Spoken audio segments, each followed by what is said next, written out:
In this section, let us take a look into Oracle RDBMS architecture. The information that will be provided in this section covers the latest version of Oracle RDBMS, which is Oracle 12c as of today, which is November 2015.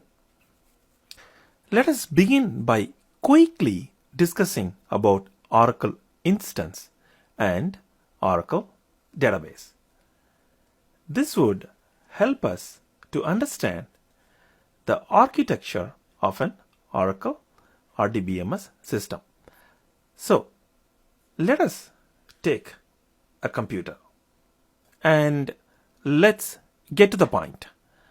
A computer has a disk device where the files are stored. It also has RAM, which is also called memory. So, let us take a quick and close look. Now, we zoomed into the memory and disk storage. Now, let me invoke Microsoft Word. The executable file is winword.exe, and let's say that it's in C:/program of my computer. So when I run it, what do I see? I see an empty instance of Microsoft Word. It doesn't have any document file in it.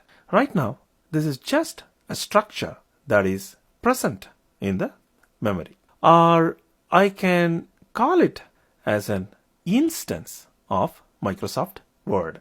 Now, using file open of Microsoft Word, let me open a document called plans.docx, which is there in the C:/my documents folder of my disk. Now, what happens in the memory? The Microsoft Word instance has opened the document called plans.docx. What you see in the memory is the combination of an instance and the document file. I mean, the instance has opened the document file. Now imagine that I've installed Oracle software in the folder C:/program/Oracle 12c, and I start it. First of all, Oracle software is not just a single file. It's a set of files. Okay.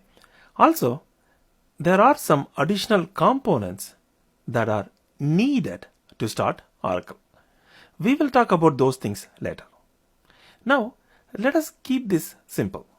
So, I just start Oracle. What happens? It creates a plain Oracle instance in the memory. There is no data yet. It will be just a plain instance, much like the plain Microsoft Word instance before opening a document file. And its size depends on the initial parameter settings, which I will discuss later. It could be small like this, or it can be larger like this. It depends on the initial parameters. Now assume that I already have a set of database files in my folder C:/my documents/demodb/files, just like the document file called plant.docx.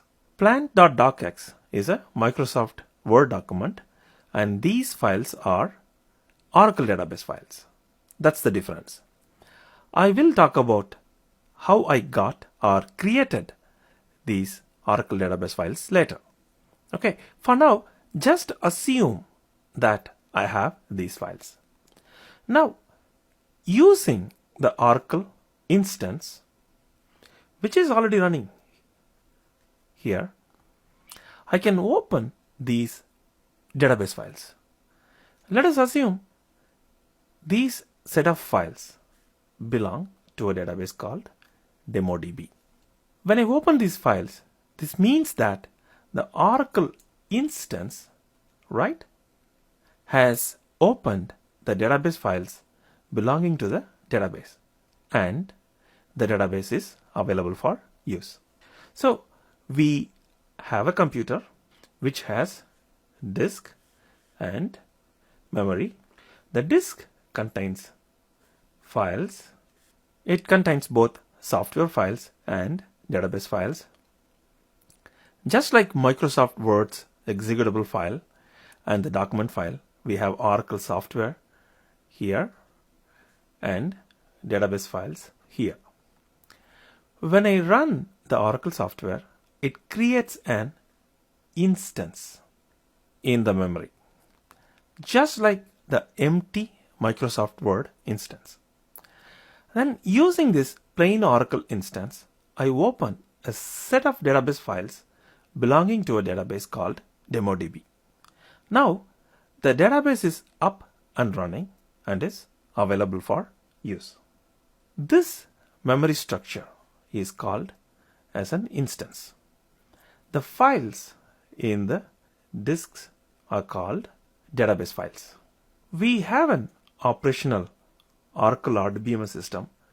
That means that we have at least an instance online with database opened by it. So remember, when someone says that there is an operational Oracle RDBMS system which is available for use, that means that there is at least an instance online with a database opened by it. Thank you for watching.